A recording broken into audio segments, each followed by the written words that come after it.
My name is Nikolas Badminton. I'm a futurist and researcher. I'm the CEO of Exponential Minds. I work with companies to work out how the world is changing with technological advances. About 5 years ago, I met someone at a conference I was organising, a guy called Emil Grafstra. He runs a company called DangerousThings.com, and he was selling these implants that you could put into your hands to control anything that was RFID, NFC enabled, like doors and ignition switches on cars or password readers. I wanted him to come and speak at my conference, and he said only if I could implant someone on stage. And I thought, okay, from a liability perspective, it's probably sensible that no one else does it on stage but me. So I invited Emil up, he implanted me on stage, and it's been certainly very interesting since that point. So the chip in my hand is completely passive, it doesn't need energy to do anything. The power comes from the device that's writing it.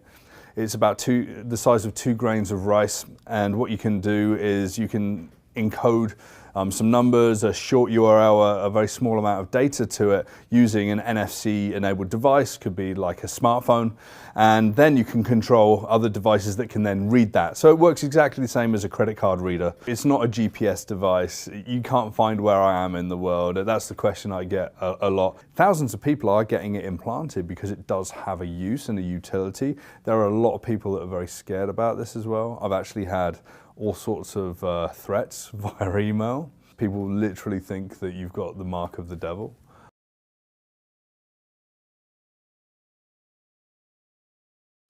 So that's interesting from a cultural, anthropological perspective. So are there any issues with me having this chip put in my hand? Well, they don't affect MRIs, they don't get picked up in airport scanners. No one really knows that it's there at all. So just the issue occasionally having a little bit of nerve twitching in my finger, but I can't wholly say that that's down to exactly the implant being where it's being. Typically, people don't take it out. So a layer of cartilage builds around it. So you have to cut the skin, break out the cartilage, get that out of your hand. It's pretty messy.